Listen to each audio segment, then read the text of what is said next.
बिस्मिल्लाहिर्रहमानिर्रहीम। अस्सलामु अलैकुम नाज़रीन, रुख़ पाकिस्तान के साथ मैं हूँ आपका मेज़बान मुबारक अली। नाज़रीन, 14 मई को इलेक्शन होने जा रहे थे। सुप्रीम कोर्ट ने ये कहा था, लेकिन उस पर अमल दरामद नहीं हो सका। और कल लार्जर बेंच बैठेगा इस हवाले से, जिसमें हुकूमत के जो अहम मिनिस्टर्स हैं वो उसमें पेश होंगे। इस हवाले से गुफ्तगू करने के लिए मेरे साथ मौजूद है राना उसामा जाहिद। इनसे इस हवाले से जानेंगे कि कल लार्जर बेंच बैठेगा तो उन्होंने फ़ंड्स भी इलेक्शन के लिए जारी नहीं किए, तो कल का क्या लाहे-अमल होगा? जी उसामा भाई, इस हवाले से हमारे बहुत शुक्रिया नाज़रीन को बताइए। मुबारक, आपने अपने व्लॉग में लिया। सबसे पहले आपको बताएं कि कल सुप्रीम कोर्ट ने जो है बेंच तलब कर लिया है और सुप्रीम कोर्ट के इख्तियारात के हवाले से कानून साजी का मामला है ये। सुप्रीम कोर्ट का 8 रुकनी बेंच जो है इसकी समाअत करेगा और ये समाअत कल 11:30 बजे इसका आगाज़ होगा। क्योंकि सोशल मीडिया पर भी और काफ़ी हल्कों में डिस्कस बातें हो रही थी कि जो सुप्रीम कोर्ट ने डेडलाइन दी थी कि 10-11 अप्रैल तक जो है इलेक्शन कमीशन वो 21 अरब रुपए का तखमीना जो है पंजाब और केपी के इलेक्शन के हवाले से उसके हवाले से तफसीलात फ्राहम भी करेगा और वफाक को पाबंद किया था कि वो इस हवाले से जो है वो जारी करेगा फ़ंड। लेकिन वफाक की जानिब से फ़ंड जारी नहीं किया गया। जब इलेक्शन कमीशन से मुकर्रर तारीख से जवाब तलब किया गया तो इलेक्शन कमीशन ने एक सफ़े पर मुश्तमिल जो चार्जशीट है वो सुप्रीम कोर्ट में जमा करवा दी। उसमें सिर्फ ये लिखा कि वफाक ने हमें इलेक्शन के हवाले से फ़ंड जारी नहीं किए। अब वफाक की 2 नंबरी ये है कि एक तरफ आज ही के दिन 46 अरब रुपए के जो तरक्याती मनसूबे हैं वो पंजाब में उसका जो है वो उन्होंने दे दी है, उसकी मंजूरी दे दी है। और दूसरा, वज़ीर आज़म शहबाज शरीफ का एक बेतुका दौरा इसलिए कह रहा हूँ जिसमें ना कोई डील हुई है, ना कोई मुआहदा हुए हैं, कुछ भी नहीं हुए। सिर्फ सैट सपाटा 1 अरब 42 करोड़ रुपए उस पर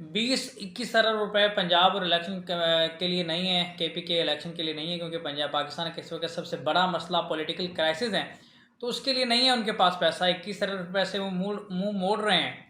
लेकिन एक तरफ वो उनकी ये 2 नंबरी ये है कि दूसरी जानिब वो फ़ंड पे फ़ंड जारी कर रहे हैं और सुप्रीम कोर्ट के फ़ैसलों को रद्दी की टोकरी में फेंक रहे हैं कि कोई उसकी अहमियत नहीं है।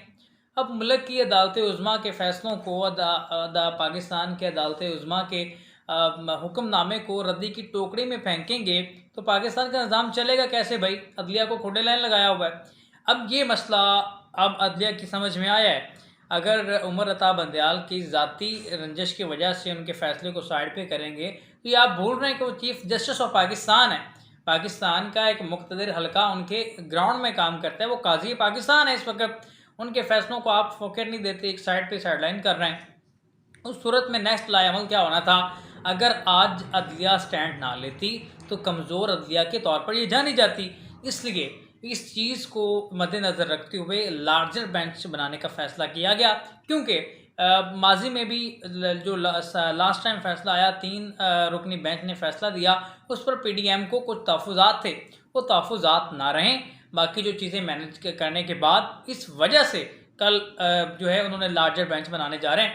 अब मसला ये है कि लार्जर बेंच के बाद एक कुर्बानी तो होनी है।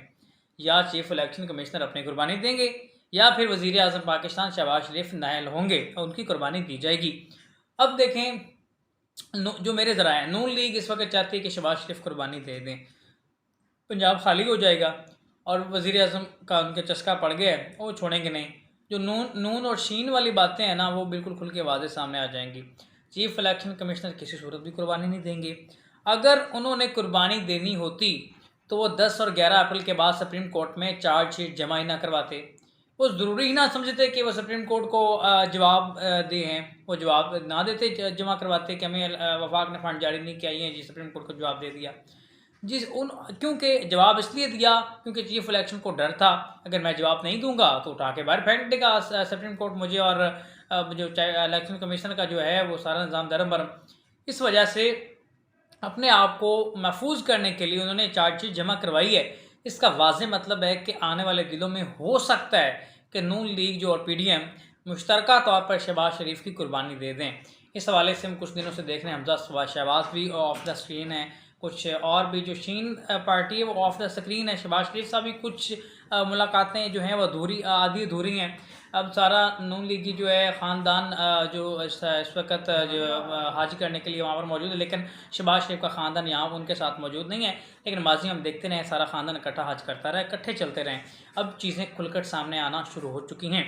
हो सकता है ऐसा ना हो, लेकिन जो हमारे ज़राए हैं, जो हम सूरत-ए-हाल ग्राउंड पर देख रहे हैं, हमें यही लगता है कि आने वाले दिनों में नून और शीन अलग-अलग हो जाएगी और ये सूरत-ए-हाल इस तरह शहबाज शरीफ की दी जाएगी कुर्बानी, पंजाब खाली हो जाएगा। क्योंकि पंजाब में इस वक्त हुक्मरानी का हर कोई शौक़ देख रहा है।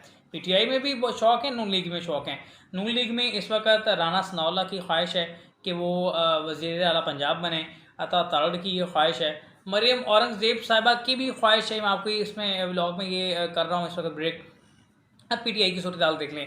पीटीआई में जो वज़ीर आला पंजाब के इमरान खान साहब के फेवरेट हैं वो हमाद अज़हर हैं और काफ़ी हलकों में ये बातें डिस्कस हो चुकी हैं कि इमरान खान साहब के मोस्ट फेवरेट वज़ीर आला पंजाब के लिए हमाद अज़हर हैं। लेकिन यहाँ पर मुकाबला सख्त है। शाह महमूद कुरैशी भी चाहते हैं कि वो वज़ीर आला पंजाब बने और फवाद चौधरी भी ये चाहते हैं। और फवाद चौधरी का एक मुकम्मल धड़े के तौर पर सामने आ रहा है। मुकम्मल धड़ा उन्होंने क्रिएट कर लिया हुआ है कि वज़ीर आला पंजाब के लिए मजबूत उम्मीदवार के तौर पर सामने आएँ। अब शाह महमूद कुरैशी किस तरह से वज़ीर आला पंजाब के उम्मीदवार हैं? आप कहेंगे वज़ीर ख़ारजा रहे हैं तो उनको वज़ीर ख़ारजा का चस्का नहीं।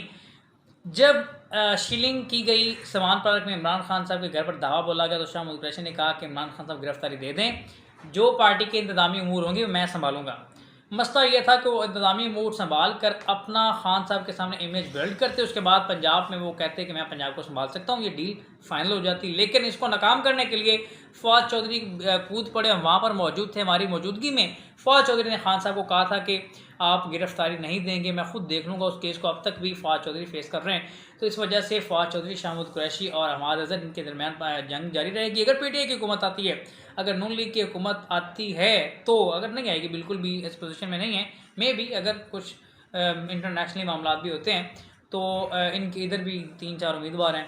और मज़े की बात है कि पीपल्स पार्टी में भी वज़ीर आला पंजाब के मोस्ट उम्मीदवार हैं। अब फजल रहमान की बात रहेगी। मौलाना साहब ने अब सदर का ख्वाब छोड़ दिया है। अब वो चाहते हैं कि पंजाब में बड़ी सीट पर या फिर वजारत ख़ारजा दाखिला पर एडजस्ट किया जाए। मेरे और या मेरे बेटे को इस हवाले से मुशावरत जारी है। हो सकता है कि आने वाले दिनों में इन सारे तहफ़्फ़ुज़ात की बिना पर पीडीएम से पीपल्स पार्टी अलहदा हो जाए और पीडीएम फिर टूट जाए। तो अभी देखते हैं डील होती है नहीं होती, क्या सूरत हाल है। आइंदा आने वाले 3 दिन इंतहाई अहम है। आने वाले 3 दिनों में बहुत सारी चीज़ें सामने आएंगी। हाँ, इसमें 3 दिनों में सुप्रीम कोर्ट आबाद रहेगा। जी उसामा भाई, बहुत शुक्रिया आपका। जी नाज़रीन, उसामा भाई ने एक बहुत बड़ी जो न्यूज़ है वो ब्रेक करती है, वो मैं आपको बताता हूँ। सबसे पहले जैसा कि उसामा भाई ने कहा कि शहबाज शरीफ साहब ने काफ़ी दौरे किए और 1 अरब 41 करोड़ रुपए के मुताबिक जो 42 करोड़ जो उन्होंने अखराजात आए हैं। मैं समझता हूँ कि ये बेजा उन्होंने दौरे किए हैं, इतने भी इम्पोर्टेंट दौरे नहीं थे, उनको नहीं करना चाहिए था। आवाम लाइनों में तकरीबन एक रिपोर्ट के मुताबिक 30 लोग जो जहाँ भाग हो चुके हैं, अब 46 हो चुके हैं। कल के मुताबिक वो 30 थे, आज 46 हो चुके हैं, जिस समय भाई बता रहे हैं। तो लोग जो भूखे मर रहे हैं, शहबाज शरीफ साहब बेजा दौरे कर रहे हैं। दूसरे नंबर पर लास्ट वीडियो शायद लेंथी हो गया, जिस तरह उसामा भाई ने एक न्यूज़ ब्रेक कर दी है कि मरियम औरंगज़ेब, अताउल्लाह तारड़ और राना सनाउल्लाह वज़ीर आला बनने के ख्वाब देख रहे हैं। अब देखना है कि जिस तरह पहले उसामा भाई ने हमें काफ़ी न्यूज़ ब्रेक की है वो सच साबित हुई, और जिस तरह ये कहा गया कि इलेक्शन कमीशन को फ़ंड जारी कर दिए गए, ये ARY न्यूज़ ने भी कह दिया कि जारी कर दिए गए, लेकिन नहीं जारी किए गए थे। वो बाद में पता चला हकीकत में ये उसामा भाई ने न्यूज़ ब्रेक की थी, और आज की फिर बता रहे हैं कि वो वज़ीर आला बनने के ख्वाब देख रहे हैं। अब देखना है कि वो ख्वाब पूरे होते हैं या चुकनाचूर होते हैं या नहीं। इस हवाले से हमें अपनी कीमती राय से कमेंट बॉक्स में ज़रूर आगाह कीजिएगा। इसी के साथ दीजिए इजाज़त, मिलते हैं अगली एक नई वीडियो में। तब तक अपना और अपने साथ जुड़े प्यारों का ख्याल रखिएगा। अल्लाह हाफिज़।